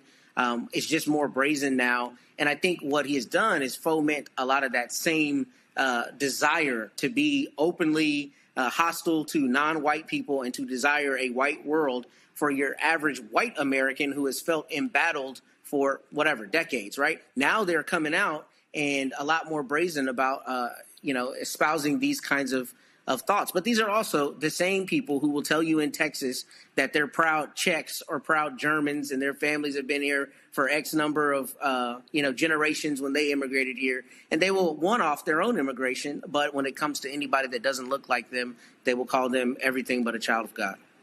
All right, Matt, and then you got to go. I appreciate it. Thanks a lot. Real quick, though, before I go, at some point we're going to talk about how Texas beat A&M. You keep trying to escape it. I'm not going to let you. I'm sorry. So, the college. Whenever you're ready for that. I got a question. I got a question for you. No. I got a question for you. No. I got a quick question. Did you hang your jersey up? Because y'all not in the playoffs. All I know is. Hold on. Are y'all in the playoffs? Beating y'all. In fact, we tried. In fact, we tried to help y'all get into the playoffs because. But you know what? I'm only talking to playoff teams. Did Howard make the? Wait, hold up. Did your actual school Howard make the playoffs? Oh no, I'm sorry. That's Prairie View. Hold up. That's Prairie View in Jackson. That's Prairie View and South Carolina State in the Celebration Bowl tomorrow. You can talk as fast as you want. You can talk over me if you like. Oh, I'm not. All I know is on December 20th. You came to on December 20th. On December 20th, Miami will be playing at Kyle Field. Your stadium will be real empty. When I text you, you talking about the offensive coordinator. Oh, he did suck. I'm glad his ass gone. I'm glad he gone. But I do got to ask you this question, man. I got to ask you a question. Are y'all playing in the postseason? Or y'all good to see you, man. Or y'all playing? I hope you feel better about that. Or y'all playing in a Poulan Weed Eater Independence Bowl? Say what you need to, bruh. Guess what? You've been running, and you know the time was coming. And you are 9-3, and you're not the top 12 teams left. There we go, Zachary. These immigrants they have learned a valuable lesson. Trump don't want y'all. He took your votes, and y'all believe the okie doke, and now he's crushing y'all. First off, as a Mississippi State Bulldog, I don't know if I can say shit because we sure ain't playing nowhere in the You can't say a damn thing. I don't even know if y'all even were bowl eligible. We are not. There you go. But our day will come back. We will one day we will rise again. No, you won't. Roland, when you look at what happened with the Somali community in Minnesota, and you hear that rhetoric, I have such torn feelings. I do not want to see any community terrorized by ICE. I don't want to see any community in America. But when I hear, like the gentleman that you highlighted, now I've actually seen multiple videos of this man who has said things about Trump, who Trump has called his children garbage. Trump called this man's children garbage, and he is still defending it. This man literally said he still supports Republicans in this country. To this day, he still supports them. I have heard other Somali American voters from Minnesota say the exact same thing. So I'm really, really torn. At some point, people get what they vote for, and we have to let them get what they vote for. They have chosen to allow their communities to be terrorized by the Trump administration, and there isn't a whole lot that we can do. The real root cause of all of this is anti-blackness in the African diaspora. That's the damn problem. That's a big piece of it. And somehow, somewhere, we're going to have those hard conversations with our brothers and sisters inside the diaspora and outside the diaspora and talk about why we're here and what we can do about what bullshit they have subscribed to that makes them think that they do not want to be a part of the greater collective. That's really one day, maybe not in this lifetime, but one lifetime thereafter, that conversation is going to have to happen because it's only getting bigger and bigger. And things like we talked about Twitter earlier, social media only exists right now in some platforms to continuously divide us and create even bigger divisions. And we've got to find a way to overcome that so that we can win the bigger picture, the bigger prize. These folks are learning the hard way, Michael. There's a reason we say hashtag. We tried to tell you. There's a reason why we say on this show, don't blame me. I voted for the black woman. Absolutely, Roland. And I've been talking about this at the African History Network. I've been posting about it. The gentleman that you showed in the beginning, his name is Mohammed Amin Ahmed, and he was interviewed by Whitney Wild on CNN. And he said that his children are not garbage. And he said he hopes Donald Trump differentiates between the good Somalians and the other ones. And he didn't. I'm paraphrasing. He didn't. Oh, hell no. See, this is what we've been talking about here on this show. This is what I've been saying. White supremacy and racism attacks all black people, regardless of your religion, regardless of your country of origin, regardless of the language that you speak. Dr. John Henry Clark, one of our great Grandmaster Scholar warriors, whose picture you see behind me, he told us that the white man is a better Pan-Africanist than you because he don't want none of you. And this is what this white supremacist Donald Trump continues to show us, revoking temporary protective status from Cameroonians, Haitians, Somalians, things of this nature. Now, what we're seeing here is him focusing in on Somalis, attacking a black woman, Representative Ilhan Omar. And the reason why so many Somalians, some of them, why they supported Trump, we have to be honest. Amongst many Muslims, many Muslim men are sexist. And this is why a lot of them voted in Dearborn, Michigan for Donald Trump against Vice President Kamala Harris. So you can't, on the one hand, say that you voted for Trump because you thought he'd be better for the economy, but 23 Nobel Prize winning economists said that Vice President Kamala Harris' economic policies would be better for America than Donald Trump's because they analyzed both of them. You can't say you voted for the economy when Goldman Sachs said the biggest boost to the U.S. economy will come from Vice President Kamala Harris's economic plans instead of Donald Trump's. And they said it's mostly from increased tariffs on imports and tighter immigration policies that will hurt the economy coming from Trump. So the economists are telling you this. Yep. No, and we have to have a conversation with our brothers and sisters in the diaspora, and we have to understand the same people who taught black people to hate many of us taught the Africans in the diaspora to hate us as well. This is coming from white supremacy. So we have to have this conversation. Well, it's real simple. You're going to learn today. You're going to learn today. All right, y'all. Alabama has long struggled with higher than average infant mortality rates. According to the Alabama Department of Public Health, the state's infant mortality rate was 7.1 babies per 1,000 live births that died within the first year of life in 2024. That number is even higher for African Americans in the state. According to the ADPH data, the infant mortality rate among black folks in Alabama, the rate was 11.8 per 1,000. For white folks in Alabama, 5.4. Disparities are very, very clear.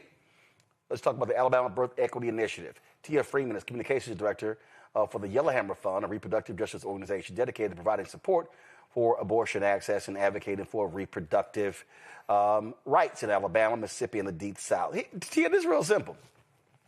I'm confused. I thought Alabama is pro-life land. I thought Mississippi is pro-life land. I thought all of these southern states, they some pro-life. I mean, the reason the Supreme Court overturned Roe v. Wade, that was a Mississippi case. So how could pro-life land have high infant mortality rates? Child, the truth is that when it comes to this discussion of people being pro-life, we all know that pro-life really just means forced birth. So when you're talking about pro-life land, you're only talking about the state impeding on your right to terminate a pregnancy and expand your family. Not about accessing care, not about making sure you have safe and equitable and culturally competent and relevant, birthing practices, not about if your kids can eat when they're here. It's just about forcing you into expanding your family or becoming a parent in the long run. And I don't know about y'all, but like my grandma always used to say, a hard head make a soft bottom, right? So like this is one of those times where people were yelling and ranting and raving about this would never happen. Like just because abortion goes away doesn't mean that other people there's gonna be some consequence down the line, when in actuality, that's exactly what we've been saying will happen, because it's just too vague in the legal language. Doctors don't know when they can intervene and when they can't. So it's a lot of people struggling with maternal health. We were already in crisis as Black people, and now that's being exacerbated along with every other maternal and reproductive health issue. The reason I keep saying this is because I would think the places that are so pro-life would really be locked in and loaded and focusing on delivering healthy babies. Oh, I'm sorry. I just simply think they're really anti-abortion. And you would be correct in that assumption. I think you have to look at the legacy in the regions and the landscapes that we're referring to, right? The work that we do at Yellowhammer Fund services the Deep South. We're based in Alabama, but we also support folks in Mississippi, in the Panhandle of Florida, and a couple other states across the South. And those are areas that have had a long colonial, racist, misogynistic, and misogynoir history with birthing folks. You got to think about when folks first came over here and they used Black bodies to, bring in more slave labor to once slavery was in part abolished. They tried to curtail and force Black people not to be able to have to have children.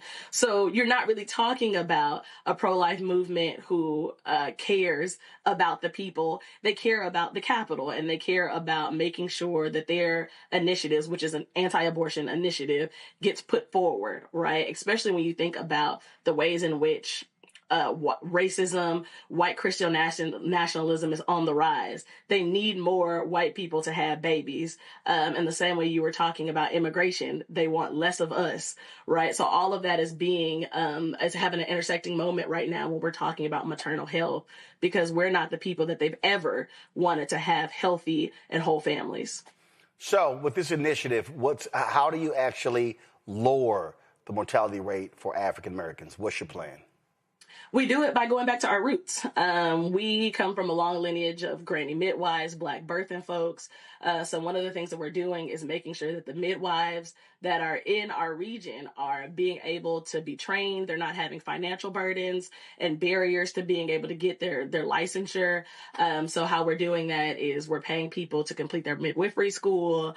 We're paying preceptors to work with midwives. And we're making sure that people are getting culturally competent care, right? This is not just about having access to certain legal rights, right? Where you have the right to something or you don't have the right to something. This is coming from a reproductive justice framework where people are able to really have comprehensive care that honors the dignity and humanity that they're coming with and also respects the cultural nuance that we're all living in. So along with paying for midwifery services, we're also expanding that care into rural areas to make sure that as hospitals are being extracted from rural communities, that we're filling that gap by making sure they still have access to quality health care along with resource distribution. All right, questions from our panelists. Zachary, you first. So this is like my day, right? Where Mississippi's all in the house as a Mississippi native. I want to know just a little bit more about what you're doing in Mississippi and how it's had an impact there. Yeah, so the Alabama Birth Initiative is focused on Alabama. I want to be specific when I'm saying that, but Yellowhammer Fund as an organization works across the Deep South. So the work that we're doing in Mississippi looks like abortion travel assistance. So as you may know, a lot of states in the South have total abortion bans. Some do have some exceptions to what's allowed. But in Mississippi, we're helping abortion seekers travel outside the state to get legal access to care, as well as distributing emergency contraceptives, which is, for those who don't know, those are like Plan Bs, the morning after pill. And so we ship that in to Mississippi to whoever requests it. That way they can have that either provisionally, so in case they need it down the road, or if they need it because of instances where they need access to emergency contraceptives. Yeah, very briefly, because my nieces, all my family still lives there.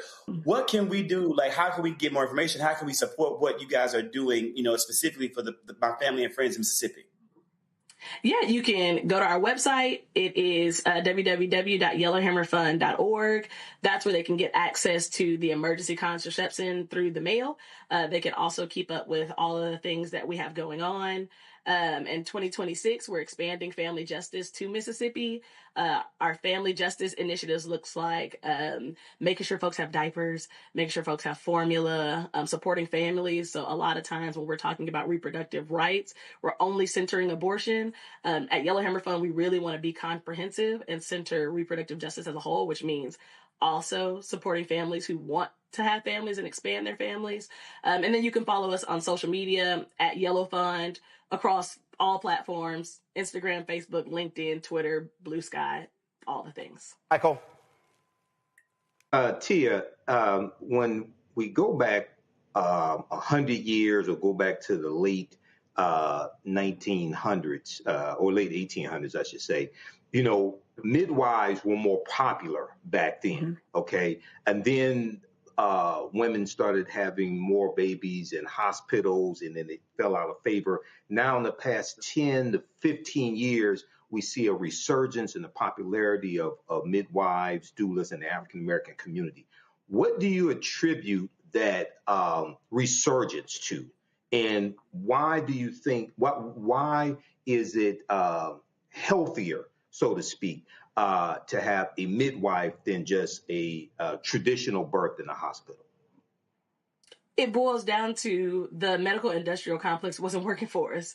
The reason that we started having births take place in hospitals had less to do with the fact that we lost favor with our own midwives and doulas, and more to do with the fact that capitalism always gonna cap. Doctors started developing obstetrics a lot more and seeing that was something they can get money from. It could be profitable for them.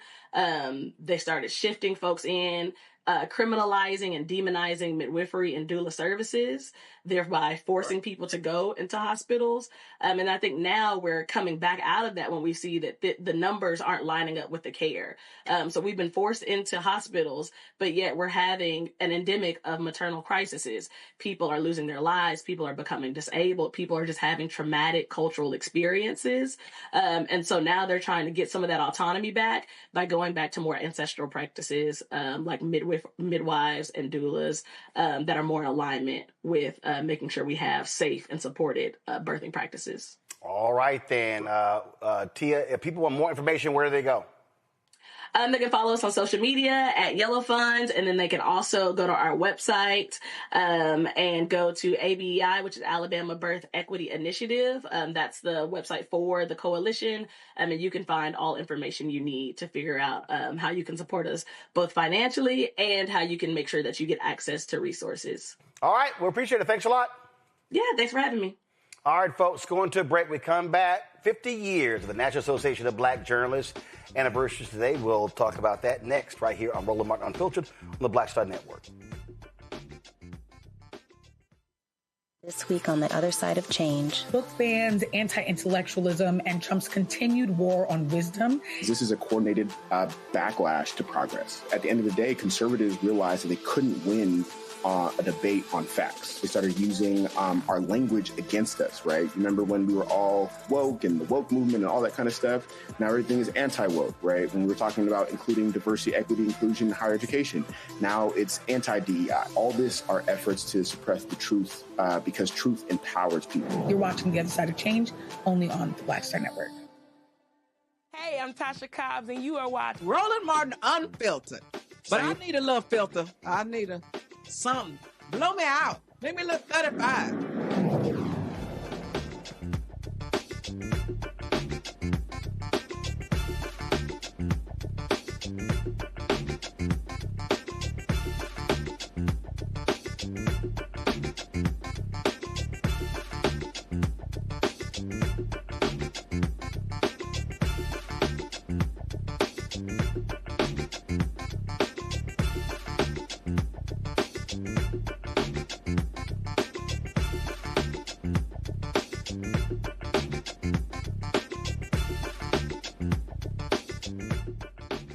Folks, today marks the 50th anniversary of the National Association of Black Journalists. You can see I'm rocking the NABJ. This was the shirt given out at our convention this year at our J Shop. And so this is it. 44 journalists gathered in a hotel room in Washington, D.C.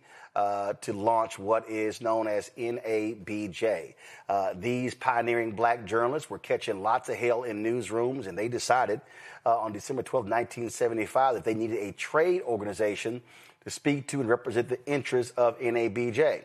The first president was Chuck Stone, my alpha brother. Chuck Stone, of course, and there's no shock that the color scheme of NABJ is black and gold. And so it launched on this day all across the country over the last year.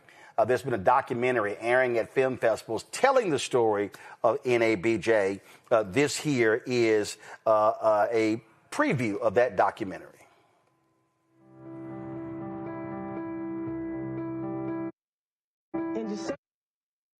Wrong thing. That's the wrong camp. Please come. Guys, what are we doing? Thank you. I'm playing the documentary. That's not the documentary. All right. So here's the deal. This is the documentary for NABJ.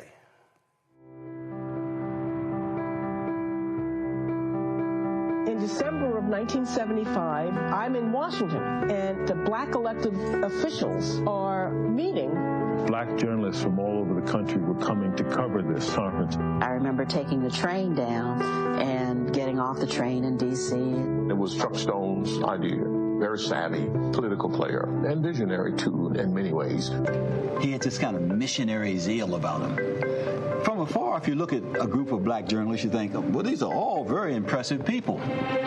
What was within that group, there's always one who rises a little higher, who speaks a bit more forcefully. Chuck Stone was that person to our group in 1975. It's not the first time it had been tried, but none of the other attempts really got off the ground and flourished. We started it in order to have some means of communication between us, to protect us, and to protest if necessary. A sheet of paper was passed around at the meeting on which we signed our name. There were a few people who were, I don't think I can sign it because if they found out I was here, I might not have a job. It was a very brave thing. Some employers told people that you basically have to pick between your employment here and your association with the National Association of Black Journalists. So the whole idea was to improve the number of blacks in journalism overall in America, to improve the treatment of those who had jobs, and to improve the coverage of the black community. You could be the only black person on the staff. So it was also lonely in a lot of cases because you didn't have anyone who looked like you.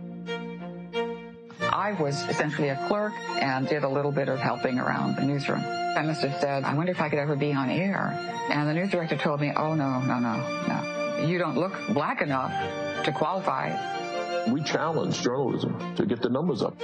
Just weeks after our founding, the editor and publisher article was very important. It basically put us on the map in the industry, let folks know that this is an organization that they need to pay attention to.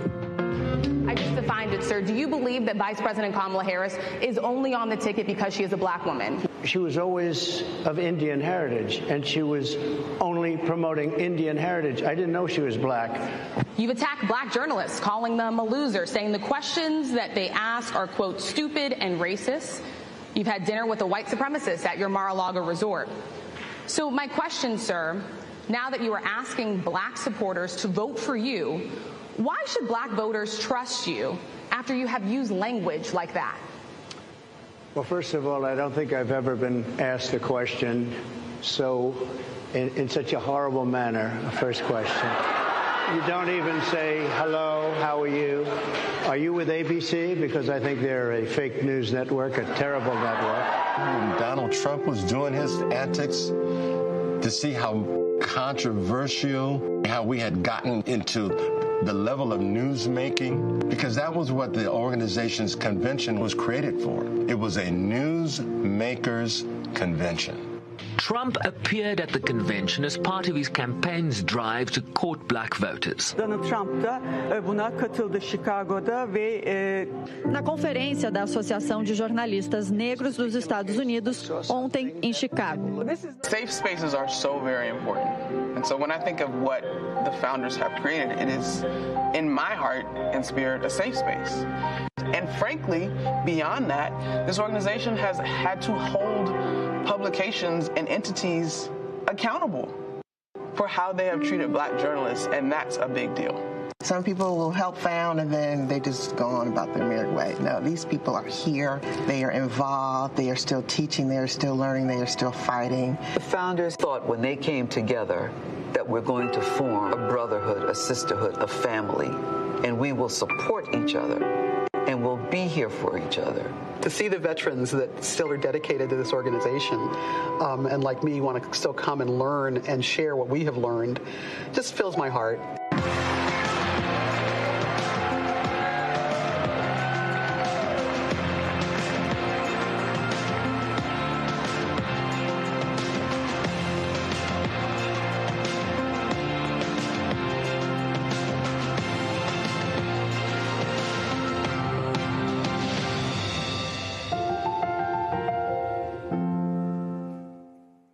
So, folks, that documentary is airing, again, at film festivals all across the country. Now, today, NABJ announced a new initiative that I'm actually going to be leading.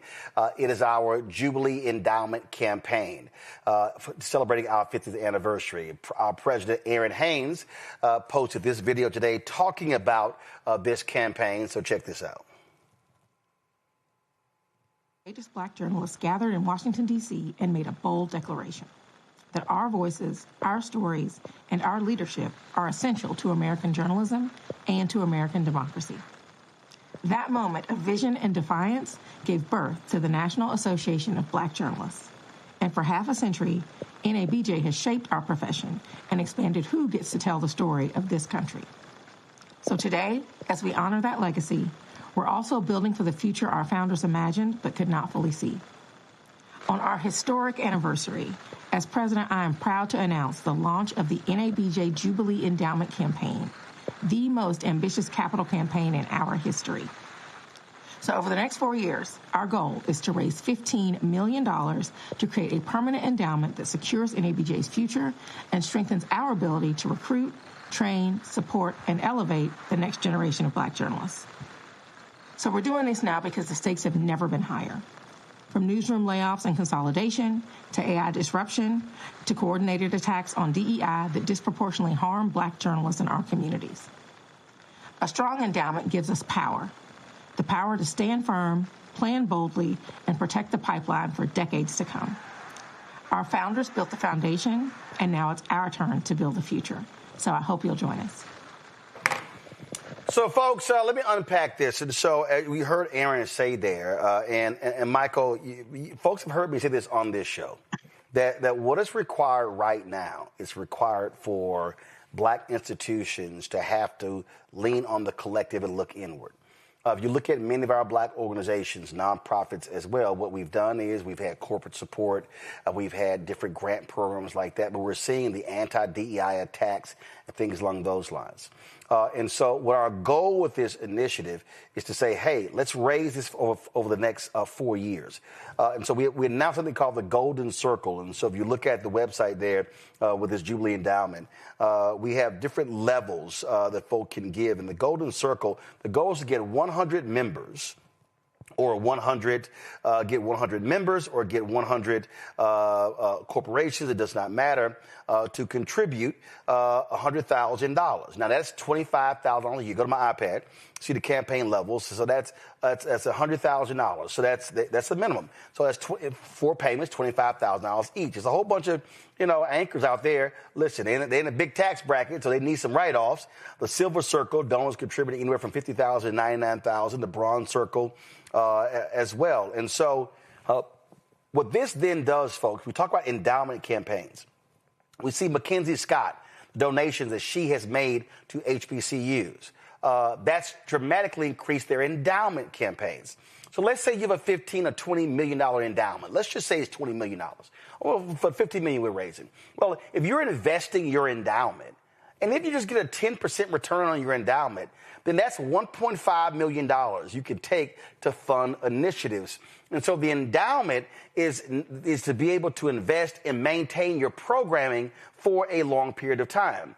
The reality is that in NABJ, we've got investments, things along those lines, but we don't have a large endowment. And so this campaign is about ensuring the future of NABJ. And I have been saying all of our Black institutions have to be thinking this way, and we can't just solely hope for philanthropic endeavors. I would love for Mackenzie Scott or some other philanthropist to say, hey, NABJ matters, and so I'm going to donate $1 million, $5 million, $10 million, $15, $20 million. But this is also about going to our members and going to other African Americans saying, hey, Black journalists matter, Black media matters, and we've got to ensure there's a future for Black journalists to be trained and for them to be to go into a place where they can be nurtured, trained, and supported. And so that's why we're launching this Jubilee Endowment campaign. Michael, your thoughts? I think this is fantastic, and we see African American media under attack. We see, this past year with Juneteenth, for instance, and Juneteenth events across the country had less corporate sponsorship, less vendors. You talked about NABJ conference a few months ago, how there was less corporate sponsorship. I think we saw the same thing with Essence as well. And we've seen this attack from the Trump administration on DEI. And when you have less corporate sponsorship, then these events, these organizations can't grow as much as they can. They can't do as much as they need to because they don't have the funding. So we have to rely on cooperative economics, pull our resources together, and fund NABJ, and I'll be at the NABJ conference in 2026 as well. I was there a few years ago when you were here, Roland, in Detroit, and they debuted that film Black Klansman with Denzel Washington Jr., Denzel Washington's son. I think that's his name. And so this is fantastic. And Michael. Denzel's son is John David Washington. Yeah, John David Washington. Yeah, okay. To me, it's Denzel Washington Jr. But yeah, John David Washington. Yeah, that's right. John David Washington.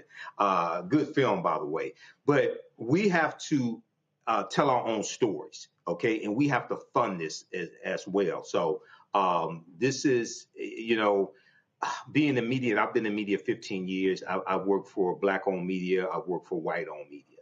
And it's hard being in Black-owned media. Okay, it's hard being an African American in media who does the research and wants to tell the truth. So one in the documentary that you just showed, they talked about when they signed their name on the sheet and the founding members, things like this, and a few of them said, "Hey, I can't sign because I may lose my job," things like that. That's real. That still exists today. Okay, taking certain stances and telling the truth. So this is fantastic, Roland. Absolutely. And so, folks, the details are at nabjonline.org. Go to my iPad. We have the information down here for wire payments and ACH payments. And I'll be getting with our national office to have links on the site for you to be able to give directly right there on the website. And so again, happy 50th anniversary to NABJ. And I can tell y'all right now, and I have no problem saying this, I pledged Alpha. I crossed the burning sands April 27, 1989. I joined NABJ. I attended the first conference, and I think it was in March. We were in Little Rock, Arkansas, for our regional convention in 1989. I was elected to the national board as student representative in August of 1989, our convention in New York City. And there's been no organization that's played a bigger role in my career as a journalist than NABJ. And so when we talk about why professional organizations matter, when you have the ability to be a student and meet prominent journalists, when you're able to get people who are mentors, that video right there showing the founders, when you're talking about Dwayne Wickham and Vernon Jarrett and Les Payne and Chuck Stone, these are all individuals who I was able to talk to, meet with, sit at their feet, learn from. And so it's critically important that we, the next generation, support these organizations so the next generation has an organization and a convention to be able to go to. And I think a lot of people, again, what did I say before? That there are too many people today, Gen X and millennials, who have made withdrawals from the Bank of Black Justice, and they have not made many deposits. And so this generation, they did their job 50 years ago in the founding of NABJ. This generation must do its job to ensure that there's a future of the National Association of Black Journalists. And so I encourage everybody to support and to give to the NABJ Jubilee Endowment Campaign. And I would ask our black journalists who are at ABC, NBC, CBS, Fox, CNN, MSNBC, who are working in the top 10, 20 markets in this country, you know the role NABJ played. You know how important the organization is. And so whether you think it should be doing more, that's fine. We need those ideas. I'm back on the board of directors as Vice President Digital. We need your involvement. But this is what I know right now. The next 3 years are going to be extremely difficult for NABJ and other black organizations to get corporate support. It's going to be difficult because we're in the attacks on black organizations, the attacks right now that we're seeing coming from the White House and other places. Corporate America is not standing up. Too many people are capitulating. And so this is the moment where African Americans are going to have to understand communal, understand the collective, and support our institutions. And so I'm encouraging every single high net worth African American journalist, do your part. You got to listen. You in that 37, at 35, 37, 39% tax bracket. You know you need tax write-offs. And so if you're going to give to charity, give to the National Association of Black Journalists, give to our endowment campaign. I absolutely believe that we can get 100 of our members to give $100,000. If that's the case, that's $10 million of our $15 million campaign. And so please show it again. The logo, please, of our Jubilee campaign. The NABJ Jubilee Endowment Campaign kicked off today, with today being the 50th anniversary of NABJ. And so we want you to support us as well. So, folks, y'all, that's the. Okay. All right. I want y'all to support National Association of Black Journalists, support our Jubilee campaign. All right, folks, that's it. Michael, thanks a lot. Matt, thanks a lot. Let me thank Zachary. Control room, y'all got to get it together. All right, y'all, that's it for us. Great week. Thanks for all the panelists and everything we have on the show. Support the work that we do. Join our Bring the Funk campaign, y'all. And, of course, the goal is to raise $1 million this year. Listen, we got new shows coming, health show coming, new daily news show coming, lots of new stuff coming down the pipeline, so your support is critical. So if you want to join Bring the Funk campaign, you can contribute via Cash App. You want to use a square QR code. You see it right here, and that is bottom left-hand corner. Of course, we also have PayPal, R. Martin Unfiltered, Venmo's RM Unfiltered, Zelle, Roland at RolandSMartin.com, Roland at RolandMartinUnfiltered.com. Checks and money order, make it payable to Roland Martin Unfiltered, P.O. Box 57196, Washington, D.C., 2037-0196. Download the Black Star Network app, Apple phone, Android phone, Apple TV, Android TV, Roku, Amazon Fire TV, Xbox One, Samsung Smart TV. Be sure to get our Roland Martin Unfiltered Black Star Network swag. Go to shopblackstarnetwork.com. Support the black-owned products that are on our website. So go to shopblackstarnetwork.com. Support them. And so...